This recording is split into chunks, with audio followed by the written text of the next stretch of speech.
Thanks so much for tuning in. This is the Claims Recruiter Office Hours live stream where I go live every single Tuesday at 11 a.m. Central Standard Time to talk all things claims, careers, coffee, and all kinds of other cool stuff. I'm your host, Josh Fisher, and this stream is brought to you by Crew Talent Group, the greatest claim adjuster recruiting group on the planet. If you're tuning in, jump in the chat. I'd love for you to say hello. And if you enjoy this content, do me a huge favor and like, comment, and subscribe. It helps me more than you could know. And if you're in claims or you want to be, connect with me on LinkedIn or send me your resume at www.crewtalentgroup.com. I'd love to hear from you. Now it's time for the show.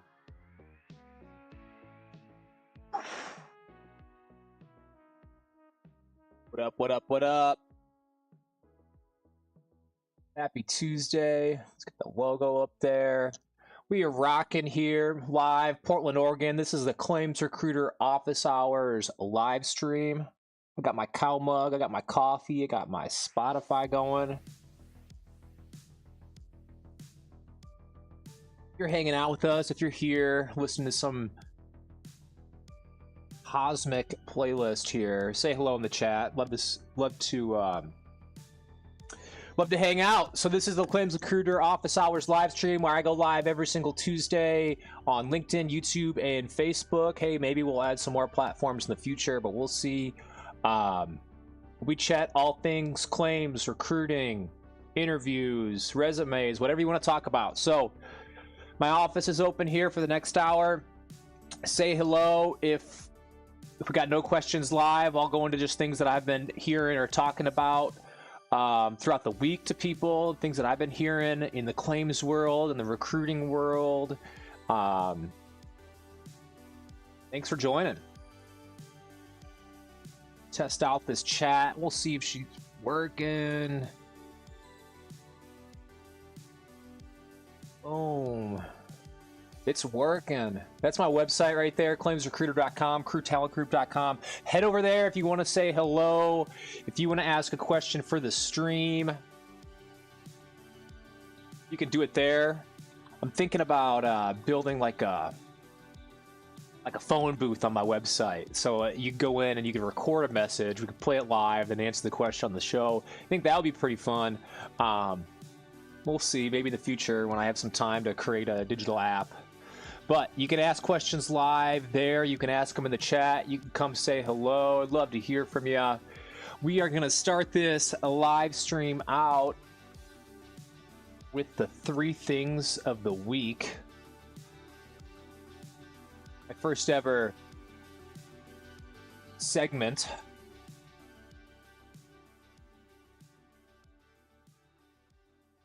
Good coffee this morning.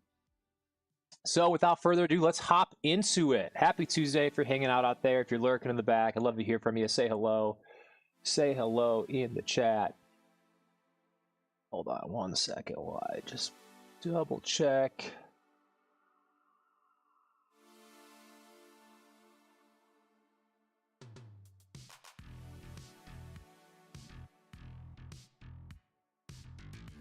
It's working. Yes, it is. Okay, cool. We're rocking, we're rolling. Let's rock through the 3 things of the week, which is 3 things that I come up with. My 3 things of the week. It could be anything. I'd love to hear one of your things of the week if you got something cool. It's not going to be Coachella. It's lame. Just kidding. If you went to Coachella, it's probably not lame. But let's talk about the 3 things of the week. James Roloff in the chat saying happy Tuesday. Hello, happy Tuesday, James. Hope you're having a great week. I'm having an awesome Tuesday so far. Got to run 6 miles today, but we'll figure that out. Tuesday is such a great day. Karen, hello, Karen. Thanks for tuning in. Thanks for joining.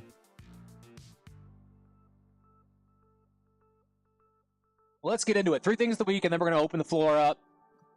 Questions, conversations, whatever you want to talk about, we're here to discuss. If you want to hear my perspective as a claims recruiter, if you want to learn something new, if you want to learn how I do AI images, whatever, the floor is totally open for the next hour.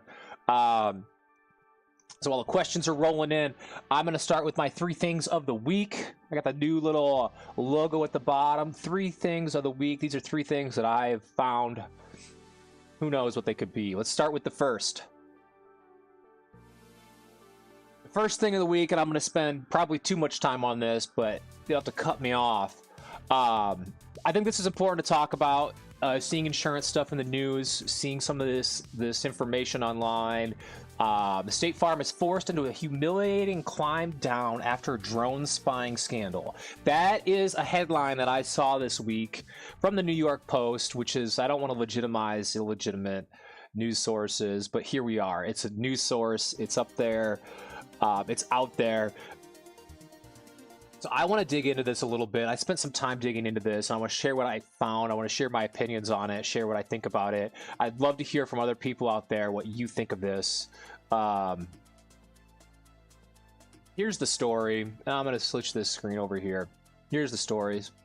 Poor girl with the hot dog. You're going to be on my screen. But State Farm forced into humiliating climb down after drone spying scandal.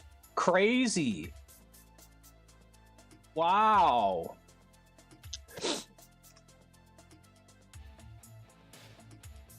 State Farm has finally agreed to renew the insurance of a Santa Ana homeowner after drones were used to spy on her house. Another headline, drones were used to spy on her house. Linda Bennett said that she felt enormous relief after the insurer reversed its decision to pull her policy following the scandal last year. Like a weight has been lifted off my shoulders.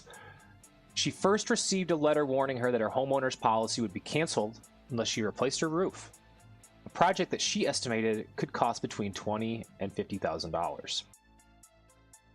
I don't have that kind of money. I've been in this house since it's new. This dispute highlights a growing trend among insurers to use drones, aerial photography, and in some instances, artificial intelligence to evaluate properties. Bennett suspects her roof came under scrutiny. When I got this notice, nobody came out, nobody called, nobody said we need to inspect your roof or your policy. I just got a letter saying I need a new roof, no explanation.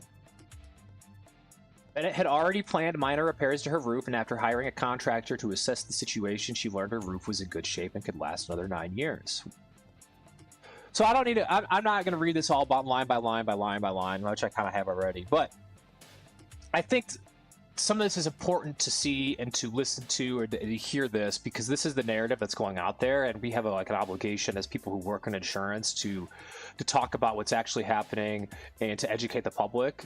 And I think one thing insurance does very poorly is educating the public on what's actually happening and why decisions have been made. And some of that has to do with regulations and laws around what they can say, how they have to say it, when they say it, and things like that.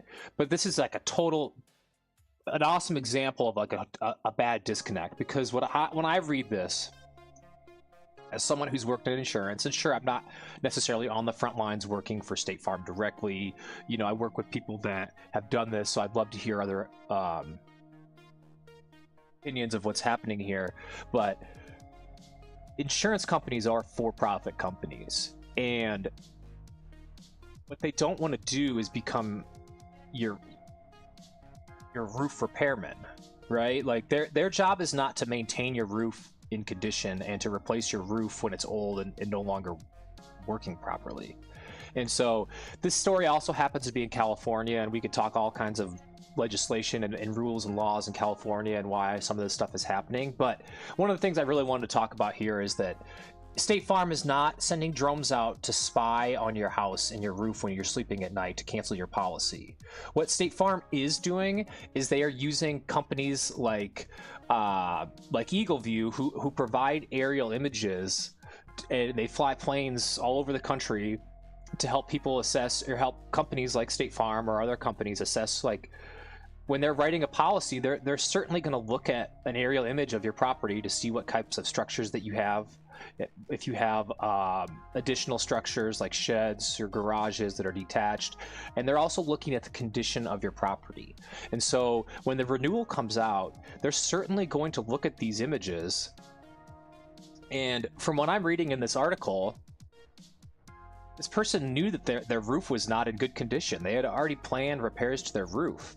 And so like this is kind of like in my eyes like underwriting working, but at the same time State Farm didn't do a very good job of communicating that to the policyholder. And so that was really the disconnect here. The disconnect wasn't necessarily that her roof was in bad condition, because she already understood that and she was already planning on things. And so had it come differently, maybe she wouldn't have gone to the news and gone to ABC and gone to the New York Post, and this article would have gotten written, things like that. And so I think it's important to like keep this conversation. I think there's really good creators out here that make really good content. This isn't necessarily my cup of tea or what I talk about every day, but I found it important. I wanted to talk about it really quick.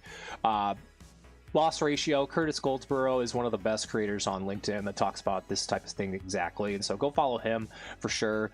He's got some really awesome videos on this type of content.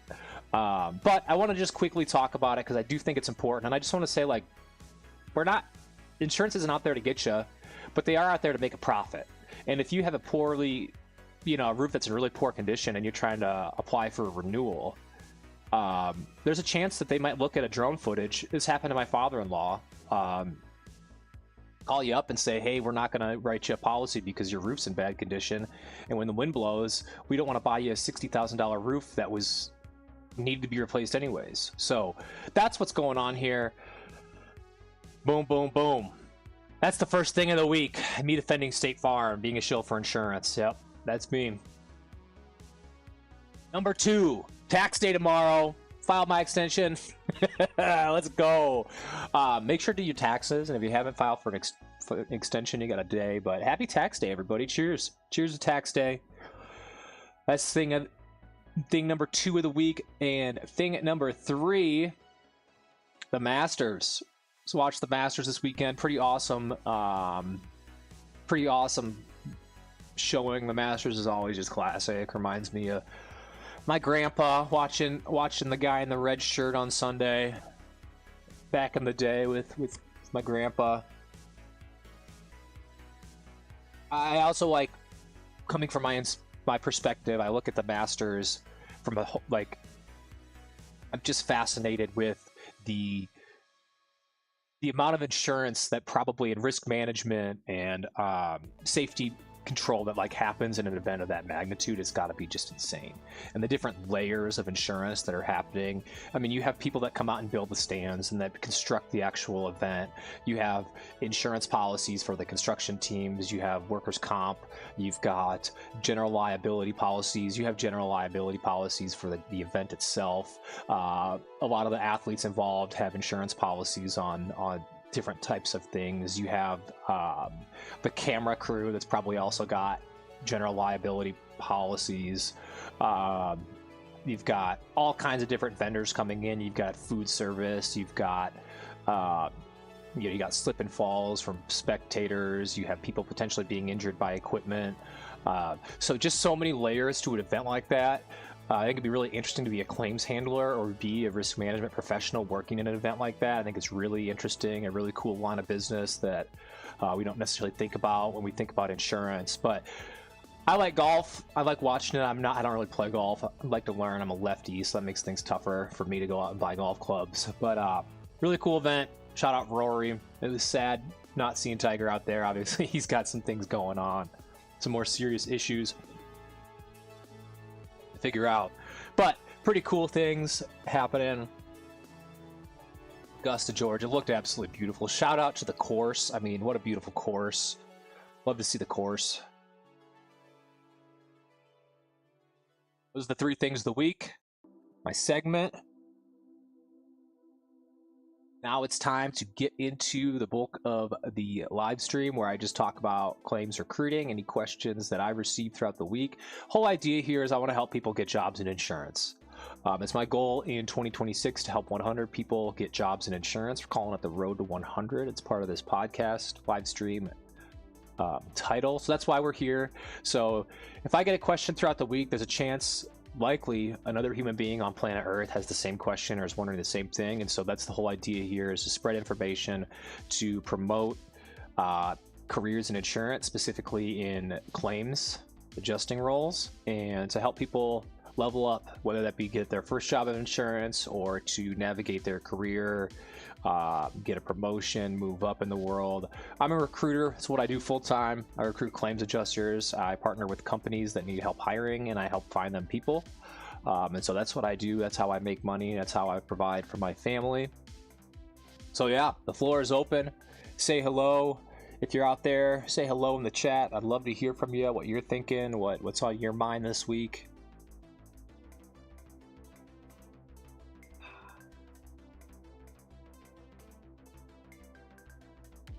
Rockin'. Got some tunes. We got some new stream tunes. Shout out stream tunes. So let's get into it. I will go ahead and pop some questions on the screen that I have received throughout this week, and we'll go through that. If you've got questions out there, if you want to chime in, if you want to chat about something, say hello. We're hanging out.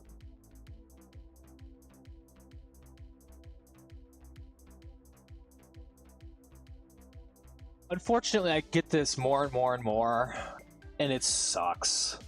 And so I'd love to answer it. I've applied to hundreds of jobs with no luck. How do I get more interviews? If you follow me on LinkedIn, you know that I hate Indeed.com. I don't like using the word hate. I hate Indeed.com. I think it is the worst. It's terrible for job seekers. It's terrible for hiring managers or recruiters. Nobody's winning. The only people winning are the people that are at Indeed.com making money. I don't know if they're even winning. I don't know who's using this platform anymore. It stinks. If you think it stinks, I'd love to hear from you. If you love Indeed.com, let me know too.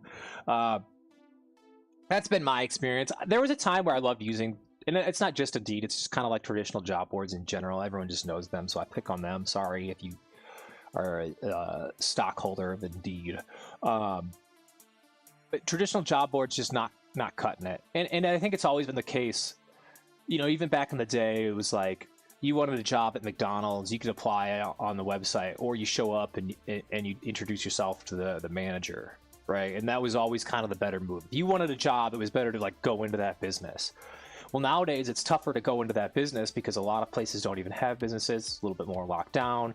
Like they don't have a front door. A lot of it's remote. So how do you network with people? Because that's ultimately what that is. The best way to get a job, everyone's always says this, is to network with people. So how do you reach the people? So what I would say is that you want to use these job boards and company websites and kind of the traditional job boards to gain information, but you want to network with human beings. The whole idea of like replacing that, and Indeed did a good job for a long time of like, we'll filter the information for you, we'll get you the top candidates, boom.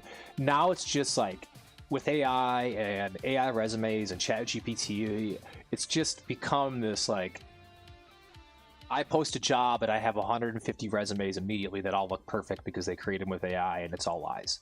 So how do you actually go out and prove that you're authentic and prove that you have the skills of the job and that you network with the right people? It's all about connecting. And you can do that in person. You can go to networking events. You can join local claims organizations. But I'm here to say one of the best ways to do this is using the interwebs, using some of these tools that we have to your advantage to help you network with professionals or claims managers or hiring managers in the fields that you're working with. And so instead of targeting 50 Indeed applications a day, what I would recommend to a job seeker right now is to try and connect and have a conversation with 2 to 3 people in kind of the field that you're looking for. And it doesn't necessarily have to be exactly the hiring managers, but getting in conversations with people from the companies that you're targeting or people that you want to work with is a really good way to get information and to connect with other people. And sometimes it's not about what you know, it's about who you know. We've heard that over and over. And so how do you kind of get there? Conversations with people, real human beings, human connection, is so much more effective in job seeking than hitting easy apply and moving on to the next. So that's what I would recommend to kind of get more interviews. You know, I see all these advertisements online now. It's like, it's not you, it's your resume. You just need to pay for a resume. You need more keywords. You need the ATS. You need to connect with people. I love AI, I love technology, I love the tools that are coming out there, but that's not what's going to get you jobs. Having ChatGPT had 25 keywords to the bottom of your resume is not going to be the deal breaker between you getting the job and you not getting the job. And if it is that really a job that you want? Is that really a company that you want to work with? So human connection, networking is the way.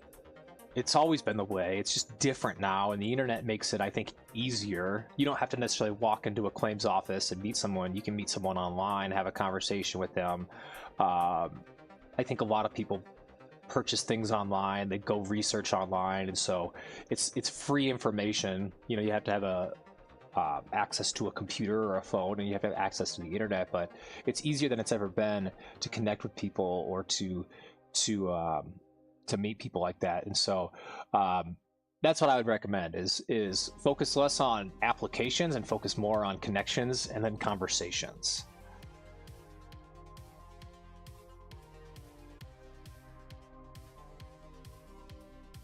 You're just popping in, if you're just tuning in, this is the Claims Recruiter Office Hours weekly live stream where I go live. I open up my office here in Portland.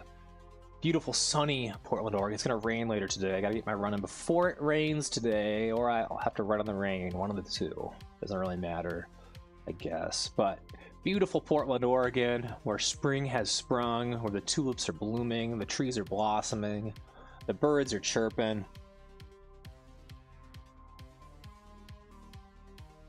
We're hanging out. This is the Claims Recruiter Office Hours live stream. Say hello in the chat.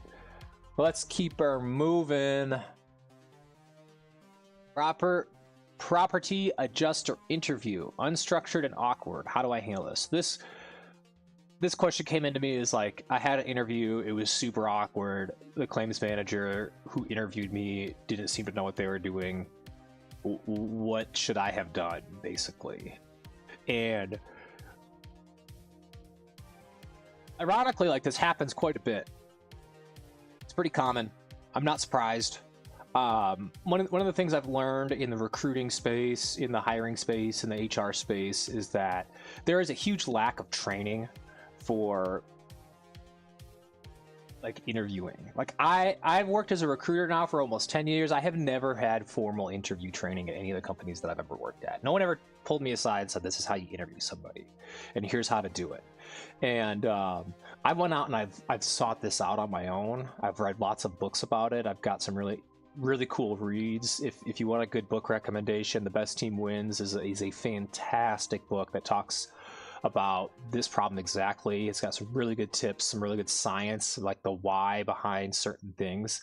But yeah, it's one of the things I've noticed is like a really good property claims manager is probably very busy in their day, first off, and they aren't necessarily expert interviewers, and they probably felt just as awkward and uncomfortable as you, and they don't love doing it. They really need help, but they don't really love interviewing, or doing that. They don't know how to do it, and they don't practice it. And it's not their fault a lot of times, and I wish people would provide more training or get more involved in it. But this is what I would say, like, how do you handle this? I would say if an interview... how this typically presents itself that I've seen is that people, like, an interview is supposed to be questions, right? And if I'm performing an interview, or if I'm interviewing a candidate, typically I'm coming in with like a structured interview with an interview plan. And the way I see it is that it's an opportunity to gather data, and you're interviewing someone with the intention of determining if they're going to be a good fit or not for the position that you're hiring for. And so a lot of times I'll have kind of the key competencies that I'm looking for, and then I'll have specific questions curated around those key competencies. And then I'm scoring those key competencies throughout the interview to see where you align comparatively to the other candidates that I'm interviewing. That's how I would do it. How this typically presents itself, it's like awkward, is you get in these like kind of conversations where you got up in there and it's just kind of open-ended. It's just like, hey, how's it going? Tell me, let's just make this a conversation, like two friends hanging out. And again, that's not what I would recommend, and I don't think it's necessarily an effective way to interview a candidate, but it happens a lot. More common than probably a structured interview. So if that happens, I would be ready to kind of take control of the narrative. And the way that you can do that is by asking really good questions to your interviewer about the position. And one of the things that teach you in marketing and teach you in sales is that if you get someone else talking, if someone talks for like 2 minutes, their perception of you is going to increase. And so one of the things they tell you in sales is you want to ask really good questions to get the other person talking. And if they're talking a lot, likely they're going to have a good perception of you at the end of the call. And so I would kind of treat it that same way. And I would ask them very insightful questions about what exactly they're looking for, what the position entails, and try and kind of mirror their language or try and mirror some of the answers that they're saying about the position and you're in the way that you respond. And you want to kind of jive with them and make sure you're on the same page, but lead the conversation towards questions about the role and then try and lead that into your strengths. So like they know you know what you're talking about, the questions that you're asking apply. You're talking about scenarios that you're likely going to encounter or pain points that they have. Try and figure out what their pain points are. But yeah, that's what I would do, is try and kind of take control by really asking them good, detailed questions about the position. Try and make it a conversation. Another tip just for interviewing in general is matching them. And so there's a couple different ways you can do that. Is one, you can match their tone, you can match their energy levels, and you can also match some of the language that they're saying. And so I was in an interview once, and it was for a business development person, and I was sitting in on the interview. I was kind of participating, but there was someone else that was leading it, and I was there kind of as support. And they kept saying like, oh, you need to get, like when we really need someone who can go in there and hit the low-hanging fruit. And I know that's like a business saying or whatever, but I heard the candidate say it a couple times then in their answers, and I thought that was good. Like, they want you to hear, people like hearing kind of their own terminology, and if they use it, you can match it. So those are some just quick tips. Match their energy. If you have a really stoic and boring interviewer who talks like this, then maybe your answers, if you come across like this and all excited, they're not going to love it as much. So you want to match the tone, right? If they're stoic and slow talking and really thoughtful, you want to have a similar presence. Or if they're really high energy and really excited and stoked to be alive, and you want to have that same type of energy. So it just kind of depends on the call, depends on the interviewer. Those are some tips that I would give to handle it. But I would also say, it's not necessarily a reflection of them, although it could be. You are interviewing the company that you're working for. But yeah, a lot of people are very uncomfortable in interviews. A lot of interviewers are just as uncomfortable as the interviewee. And so keep that in mind.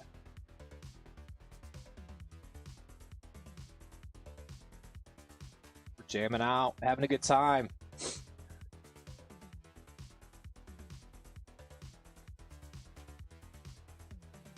Awesome. Let's keep on rocking here. How do you go about recruiting for an open role? So I get this question a lot of times from like companies that I'm talking to, like, what's your process? How do you do it? What's your secret sauce? I'm never going to tell you it's so secret. Just kidding. I don't care. I'll tell you whatever you want to know. I'll tell you everything of how I do it. Whatever questions you want, I'm a totally open book. I'll tell it for the internet out there. You want to copy me and do the same job and create your own company that's competing, I'll give you all the answers. You're still not going to be as good as me, though. Just kidding. But no, seriously, totally open book here. How I go about recruiting, I've got kind of a standard process that I use. The first thing that I'm going to do as a recruiter that I think is vitally important for me successfully doing my job is step one, getting the information for what I'm looking for. A property adjuster at company A and a property adjuster at company B may be two totally different roles. Same title, same pay, same location, whatever. It still can be totally different. And so I want to know exactly what that person's looking for. I want to know what good looks like. I want to know what not good looks like. I want to know the skills that they need to have. I want to know the skills that they want to have. And I want to know kind of everything in between. And so the first thing I'm going to do is really get a good idea and have a conversation with the hiring manager, what they're looking for, what's worked in the past, what hasn't worked in the past, what their best employee looks like, what traits they have, what backgrounds they have, where people come from that are successful, what skills they have, what experience they have, all that. And that's so much more than just like they have 10 years of experience handling property claims. there's so much more than just that. So that's the first step. The second step is I'm going to create an ideal candidate profile. So I'm going to create a couple like personas in my head, and I'll put it on paper a lot of times. Like, this is what they're looking for, you know. And I like to come up with details, what the backgrounds they came from, what types of other jobs they've had, what types of experiences they've had, what types of skills they have. Not necessarily like just experience-wise, but like they're good at communicating. They can do this. They can. You know, outside of just like they have experience doing claims, what exactly competencies are they looking for? And then I map it out, I draw it up, I put it on a piece of paper. Sometimes I'll create multiple profiles. And then my job is to go out and source. And that's me going out and uncovering every rock on this large planet Earth to find these people. And so there's a number of different places that I find people. The best place that I find people is on the interwebs. I use all kinds of different tools. I have my own system where I keep track of all this, people that I've talked to, people that I've met. I'll reach out to my own connections, even if they're not a perfect fit for the role. And the big thing with sourcing for me is to cast a very wide net. I have my ideal, but that doesn't mean I'm only going to reach out to the ideal. I'm going to reach out to basically anyone on planet Earth with about 60% of what that ideal looks like.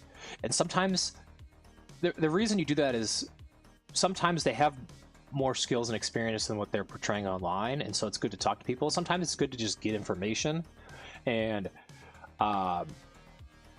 it's just important for me to go out and talk to people. So maybe if you don't have exactly the skills that you need for this position, it still may be a good conversation for me to have, because then I can learn kind of where you're at.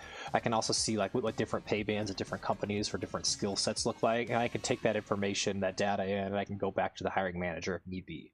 So I'm casting a wide net. I have my own CRM with lots of information of people that I've talked to or connected with, all kinds of notes. I reach out to connections. I use so many different internet forums. I'm on LinkedIn, obviously, but outside of LinkedIn, I'm on Facebook, I'm on Reddit, I'm on Discord, I'm on Strava, I'm on Instagram. Like, anywhere that adjusters hang out, I'm trying to hang out in these spots too. And so I use that. Sales Navigator is a really good tool that I use. I also use just like straight up Google Boolean phrases. I've found some people some of the weirdest ways. Facebook is a pretty valuable tool. And so I'll go out and reach out to people, and typically I'll first make a list. If I have one open role, I'll probably make a list. One recent one I just did, I made a list of about 90 people that I found online, and then I reach out to those people and I try and get in conversations. And if I have 90 people, chances are I'm probably going to get in about, if I'm lucky, 20 conversations. Not everybody replies to a recruiter, right? They know if I'm hitting them up, it's probably for a reason. Maybe they're totally not looking. Maybe they have no interest in talking to me. Maybe I'm the 15th recruiter that I've hit them up. And so my goal is to get in around 20 conversations for one open role. And again, these are very targeted conversations. So I know, you know, if I'm getting in a conversation, this person has about 60% at least of the skills that I'm looking for. And I try and like do kind of a first round phone screen or interview where I get to know the person, I get to know their goals, I try and see if it aligns. Maybe they're the perfect candidate for the role, but it just doesn't align with what they're looking for. And there's some of that too. But yeah, that's kind of my next step is getting in conversations with these people, doing outreach. Multiple channel outreach is good. I'm sending messages on LinkedIn, I'm sending messages on social media, I'm using data enrichment tools to get their phone numbers. I'll cold call. I don't cold call 90 people, but you know, if I have a list of like 5 or 6 who are just like really top targets, I'll pick up the phone and call them, try and get in conversations with them. But yeah, multi-channel outreach works really well for me. I've found that most people don't reply on the first message, so I know everyone loves getting 4 messages in a row from a recruiter, but it works, unfortunately. Sorry, guys. And it just takes a lot of work, and so. And then, yeah, talking to people, finding the right people, getting the conversations, and then hopefully that leads to submittals. But that's kind of how I go. After that phase is over, like, it's tough, right? Like, you know, I'm looking for a daily claims adjuster in Dubuque, Iowa, you know, or like I can't grow an adjuster, right? And so if I have a manager who's looking for a specific skill set, and I've reached out to 120 people online with that skill set, maybe there's not 120, maybe there's only 30. You know, in Dubuque, Iowa, I need a daily claims adjuster for an independent adjusting firm. There's probably like 5 people, honestly, that, you know, that could do the job that live there. And so you take that back, and then you have kind of an alignment conversation. Hey, look, this is what you're looking for. You know, here's the information that I received from these conversations with these people. I maybe don't have that person that you're looking for exactly, but here's someone with like 60%. Like, would you be interested in having a conversation? So that's kind of a quick overview. It's a lot of work. It's fun. I like it. I like the investigative work. I like going out and finding people. I like the thrill when you make that placement, when you finally find that one person, when you've been looking for that unicorn for, you know, 3 weeks, and you finally get the conversation, or someone introduces you to their friend or whatever it might be. It's a rush for sure. So that's quick, kind of easy overview of what I do, how I do it. I do some in-person events, but the more I do this, the more I just believe in the internet and the power of information. I know there's lots of really cool conferences coming up, or in it's conference season. It's expensive, and it's a lot of time of me not in my desk working. And so I've kind of moved to this internet only thing, and it's worked really well for me. I like in-person stuff. I'll do some in-person things, but I don't. It's just too much time away where I'm not in my desk doing my job. And I know networking is part of the job and meeting people, but I can do that from the internet too. So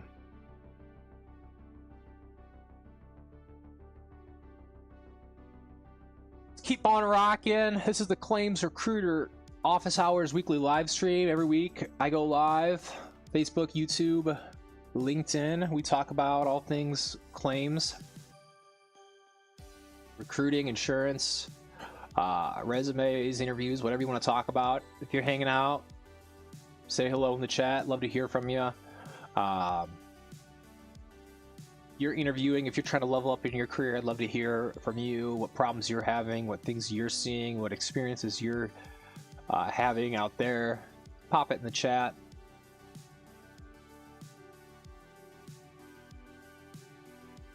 This is a question I got this a couple times this week. I've like recently upped my AI image game quite a bit, and it must be working because I've had a couple people reach out to me and ask me how I make my AI images. So I figured I'd just walk you through it quick here. This is how I do it. There's a million ways to do this. I think AI images are super fun. It's kind of an art form for me. I've never been a big graphic designer, but I have a lot of fun making like my thumbnails. I've been doing more on LinkedIn. The video game on LinkedIn is just not, for whatever reason, has not been great recently. It used to be the move. Video content creation was incredible. It did really well. It's not as effective as it once was. It seems, at least that's been my take. I'd love to hear other opinions on that, but I'm finding that my social media that performs the best, and I measure that with impressions, but also engagement, I think is a big way. Like how many people are commenting, or how many conversations are you having, and is it also the right people that you're looking for or marketing to?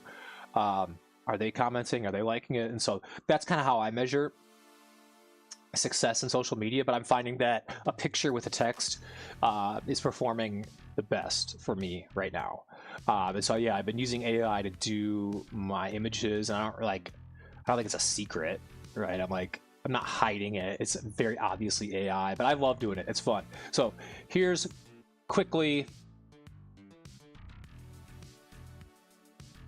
my prompt.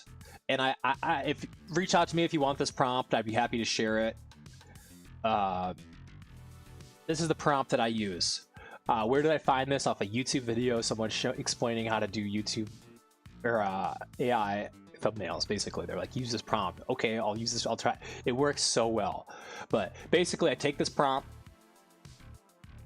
and basically what this prompt does is it tells ChatGPT to be a prompt engineer for me and to create image prompts that I then feed into Gemini.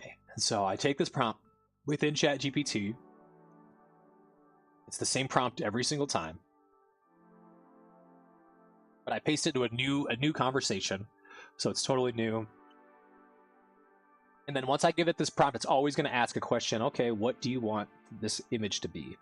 So it's going to come up with like this whole idea is like, you're this super sick AI prompt generator, help me do it. So what's it going to be? Here's an example of one that I would use. I want to create a thumbnail for my YouTube. This needs to be the right aspect ratio. I want it to be this kind of style. I always say like Mr. Beast style, because that's kind of the vibe I'm going for. Like a YouTube gaming live stream.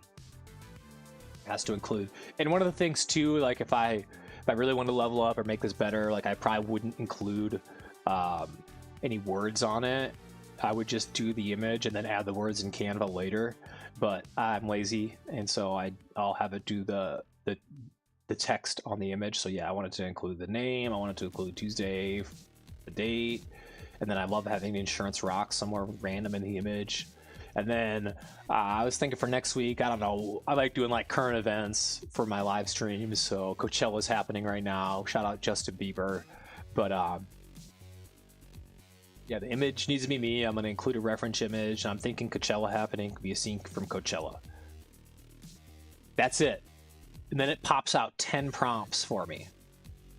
And literally what I do is just take this prompt right here, copy it, go over to Gemini, take that exact prompt, reference image. There's me, and it's not a great photo, but, and boom, there it is. That's my thumbnail for next week. Download that. Let's get that going. Yeah, that's how I do it. It's pretty cool. That was normally takes me longer than that. That one worked pretty quickly. I'm a little bit surprised I was able to do that in just one. Typically, I'll meta around in a bit, change some words, change some verbiage, get the vibe, but that's kind of the vibe I'm going for. That's how I do it. Cool stuff. I'm getting better at it. It's fun. I have a good time, but that's how I've been making my AI images recently.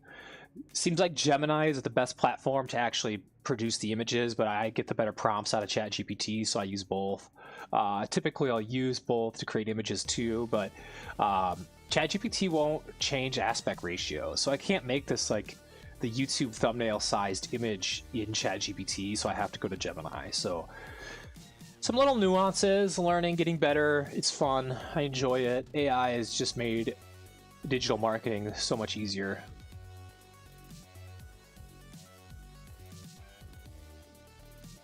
That's what I do. Let's keep on moving here. This is the Claims Recruiter office hours weekly live stream. Say hello if you're hanging out. Let's keep on moving. How do I know if I'm underpaid in my current role?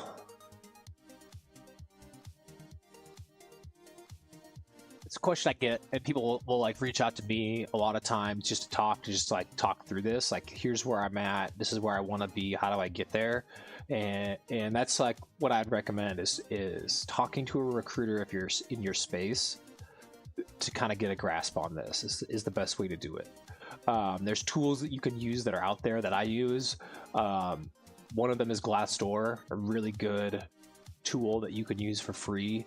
And you can research salaries in your job title in your area. So like you can look if you're a property claims adjuster in Dallas, Texas, you can go look and see what other property adjusters in the same locality as you are making. So that's one tool I use. But yeah, I would say a really good way to do this is to talk to a recruiter and find a recruiter who's an expert in your industry or your specific niche and try getting a conversation with them, because we have conversations with people every single day about salary is an important part of job searching. And so if I'm talking to someone who's looking for a job, it's going to be one of the questions I always ask them, like, what are you looking for in compensation? And a lot of times it's like, where are you at right now? Where do you want to be? And that's kind of the conversation that we'll have. So I understand, or recruiters in general understand what the market's paying a lot of times for these positions. So it's a really good way to understand that is to talk to a recruiter in your space. And if you're in digital marketing, in a specific sector, there's probably a recruiter out there that specializes in that. If you're in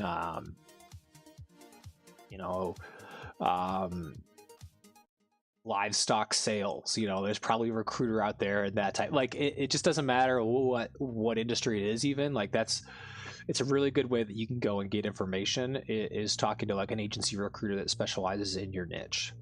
So that's what I would do. And then Glassdoor is another free tool that you can use online where you can go and just look up salary information as well.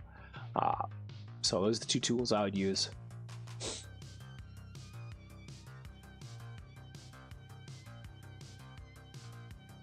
Let's see what else. We got about 13 minutes left until the top of the hour.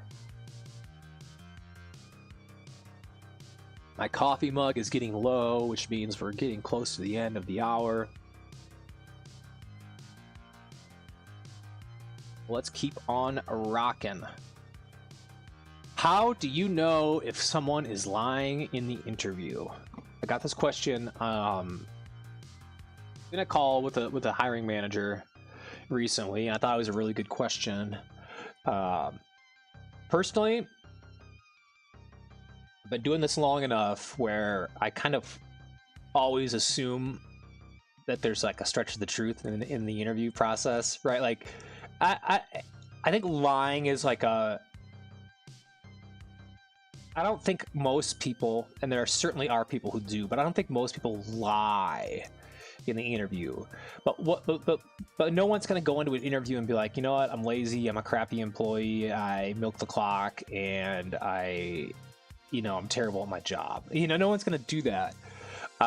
They're going to exaggerate their strengths. They're going to talk about, and they should, not exaggerate, but like, you're trying to get a job, so you're going to say what you can to get the job, right? And so how do I as a recruiter know if someone's lying? You necessarily can't know for sure. There's a couple things, couple tips and tricks that I do use just kind of spot this. And what I'll say is there's different like degrees of this. Again, like there's a difference between trying to paint yourself in the best light and like lying. If I catch someone straight up lying in an interview, it's like a no for me. It's a no for me. If you're lying, if you're specifically saying things that are untrue or exaggerating your job title or saying that you had scope that you didn't really have in your last job, and I find out, it's going to be like an instant no. And I'm never going to put you forward with a potential client of mine or submit you for a role if I think that you're lying to me, because you're going to lie to the hiring manager and you're going to lie more. So first off, it's like, if I find out that you're like maliciously lying in the interview, it's over. I'm not going to work with you. How do I find that out? A couple ways. So one really good way in the interview process that you can spot if someone is telling false information or giving you wrong information, I like to use, it's not the most exciting thing to talk about, but I like to use behavioral questions. How have you handled this situation in the past? So tell me about a time when. And I know like everyone like rolls their eyes at those questions, but they're really, really effective interview questions. Because, and I'll beat this dead horse over and over, the best indicator of future performance is past performance. If you get in 2 auto wrecks a year, chances are you're going to get in more car crashes, right? Like, same thing if you're an adjuster and you're faced with a situation, if you're faced with that situation again, the chances are you're going to handle it similar to the ways that you've handled it in the past. And so that's why we use these questions. So I'll ask a question, tell me about a time when this, or tell me about the most complex claim you've ever handled. And so let's say I'm interviewing someone for a product liability claims adjusting role, and I want to know the most complicated product liability claim I've ever handled. And I'm going to ask that question. Tell me about a time when you've handled a complex product liability claim. What happened? Walk me through the process. What outcomes? And after they finish their response, I'm going to ask them 2 more questions to like give me more details. And that's one of the spots where I found like it breaks apart, is if someone's lying to you about this experience they've had, if you start digging into the details, they're not going to be able to respond. Or they're, you know, if they truly had some wild and crazy claim where a 4-year-old choked on a hot dog and they got sued and all this crazy stuff happened, and they were like, they're going to be able to remember that. It's going to be memorable for them. And if they can't answer questions, or if they're like murky on the details, or if the story changes, that's a really good indicator that whatever they're talking about never actually happened. And so that's one of the things. That's a question I ask in almost every interview, some form of, is like, tell me about a complex claim that you've handled. And what I found is a lot of times people will be like, oh, well, I handled this property claim that was like $400,000 in loss. Okay, well, tell me about the claim. It was a fire claim. Okay, well, yeah, it was just a total, like, if you really handled some really complex fire loss where someone lost everything, you're going to remember it. And if you can't give me details when I'm asking them, I'm going to assume that you're not telling the truth. So that's one of the ways is ask behavioral questions and then ask follow-up questions about more details. The second way to know if someone is lying in an interview that I think that not enough people do, and it's very, very, very, very easy to do, is you need to check references.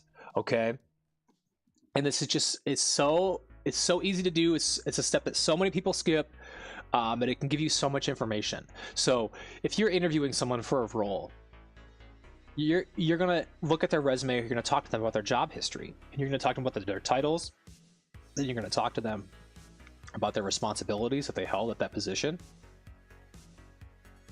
and then you're gonna call their manager and you're gonna confirm their job title, their dates of employment, and the responsibilities that they had at that job. And that's part of the reference check, is not only saying like, would you recommend this person, but it's confirming what they've been telling you in the last, you know, a lot of times you've had 2 or 3 interviews.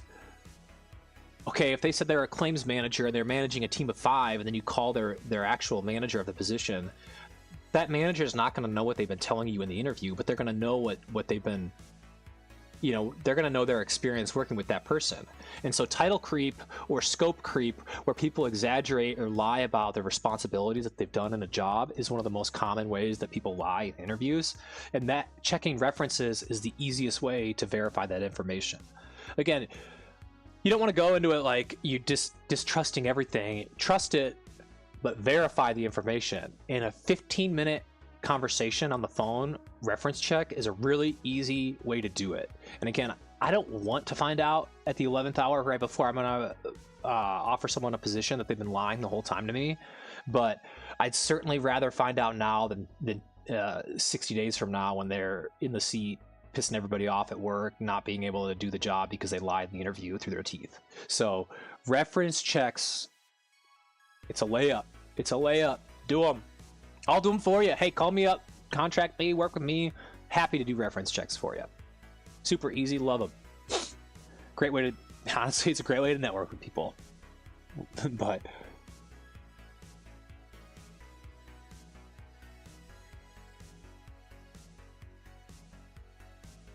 we'll keep on moving here. This is the Claims Recruiter office hours live stream. Every Tuesday, 11 a.m. Central Standard Time, 9 a.m. on the left coast. We go live for an hour and we talk all things claims recruiting. Head over to claimsrecruiter.com. My website, crewtalentgroup.com. I like my job, but I don't like my manager. What should I do? It's a tough one, because it's hard to find jobs that you love. You got to work with people. So working with people sometimes is what makes a job good. If your manager doesn't like you, or you're not seeing eye to eye, it may be hard to move up or advance in your career. I would say first thing is like, I've probably already done this, but like try and make it work with your manager. And you don't need to be best friends with your manager, but your job is to make your manager look good. And so why don't you like your manager? Does your manager have unrealistic expectations of you? Is your manager doing their job and you don't like what their job is, it's first off, try to figure out like what's going on. Where's the disconnect? Is it something can you fix your behavior to make, are they too hard on you on your KPIs? Well, maybe their manager is really pushing KPIs, and so try and figure out what really is the source of disconnect. Is this something that can be fixed or not? Don't go job jumping just because you get in an argument with your manager, but it's really important to like the team that you're working on and jive with the people that you're working with. And so, if it's truly like becoming a toxic situation, it may be time to like take a look at what else is out there. And the best time to look for a job is when you have one. And so, don't do anything, rushed, but it may be a decent time to start looking at the market and being really picky about future opportunities, the teams that you're working with. But I would always say, like, every single job that you work or that I work or that anybody works is you're going to have people that are difficult to work with. And so part of being a professional and being good at work is figuring out how to work with people that not necessarily you don't like, but like, you're just not necessarily jiving with on the same level, or you don't vibe with, or whatever. You got to be able to figure out how to work with people, and it's always going to happen. There's going to be annoying people, or people that you don't like, or people you don't see eye to eye with at every job ever. And so the figuring out how to work with those people is probably the best advice here.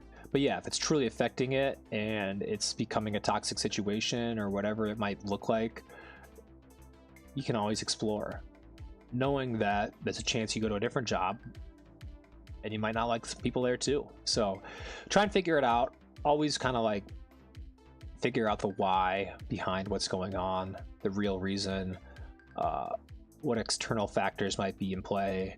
But ultimately, you're gonna have to make a decision, like, do you want to stay there or do you want to start looking for something new?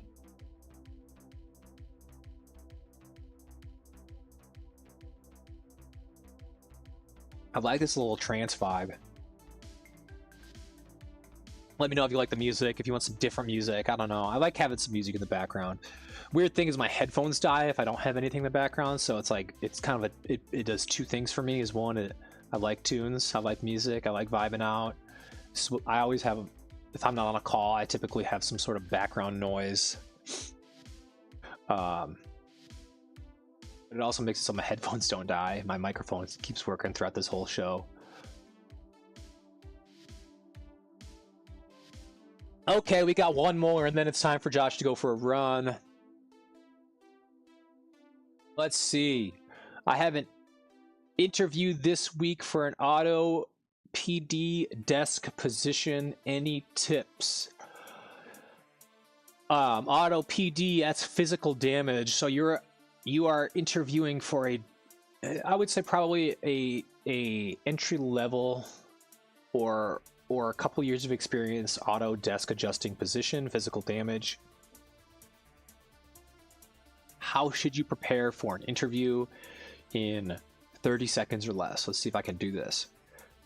Research the company, research the people that you're talking to, research the job, and then write down notes, like an outline of questions that you might expect and answers. And another thing that you can do that's super, super cool is practice. So have ChatGPT give you 4 interview questions, and then have it ask you those questions and do voice and answer. Practice answering the questions and then having ChatGPT give you feedback. Really easy thing that you can do to prepare for an interview, and get really good feedback. It's like having an interview coach, but it's AI. So that's what I would do. I would really focus in on what they're looking for, and then try and figure out how you have those skills. And it doesn't necessarily need to be directly related. Like if they're looking for an auto PD adjuster and you don't have auto PD experience, think about what skills and competencies they are looking for and how your previous experience would kind of supplement that. And so If they're looking for someone who's really good in a customer-facing role and you worked at Chick-fil-A, talk about your experience working at Chick-fil-A. If they're probably going to ask you questions like how do you deal with a overloaded desk, or when you're high under stress, or you get a lot of pressure. So think about times when you've had a lot of pressure or you've had to operate under stress and outcomes that you have. And finally, talk about try and structure your answers in a STAR format: situation, task, action, results, right? Talk about a specific situation that you faced, what exactly you were tasked with doing, what action you did to improve or to solve that problem, and then results, and how you positively impacted whatever team you are, if it relates directly or not. So that's how I'd prep for interviews. Use AI. Use the voice tool on ChatGPT. It's super solid. Another tool that I use, excuse me, as an interviewer is I'll use it in kind of the reverse way, where if I have an interview, I'll get a transcriber on it. So use AI to like transcribe the interview, and then I'll ask it. I'll paste the transcript into ChatGPT and ask it to score me as an interviewer and see what I can do better, or where I was effective. And so I think that's a super underrated tool. It's super easy to use. You can use the voice feature, so it's actually more like